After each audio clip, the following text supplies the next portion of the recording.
ప్రకృతి అందాలు ఉన్నాయి. కనీసం పాశ్చాత్య దేశాలైతే వారానికి 2 రోజులు టూర్ పోతారు. వారానికి 2 రోజులు ఎక్కడో జరిగింది. మనం కనీసం వారానికి కాకుండా ఎట్లా మీకు ఇంతకుముందు చెప్పిండ్రు, అయ్యగారు చెప్పిండ్రు, ఆర్టీసీ బస్సు ఫ్రీ.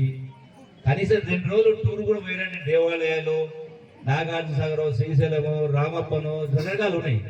వారానికి కనీసం వారానికి నెలకు పోనీ సంవత్సరానికి వారం 10 రోజులు అంటే దాని ద్వారా మనసుకు ఉల్లాసం, ఆలోచన విధానాలు కొంత మారుతాయి. మనతో పాటుగా మన పిల్లలు, మన కుటుంబ సభ్యులు కూడా తీసుకెళ్ళగలరు. అది కూడా ఒక బోధనని, ఒక రకమైనటువంటి పాఠమే అది కూడా. కాబట్టి వీటన్నిటిని మనం పాటించినప్పుడే ఒక అర్థం ఉంటుంది, పరమార్థం ఉంటుంది. కాబట్టి దేవుడు, దైవం, పూజ ఉండాల్సిందే, చేయాల్సిందే.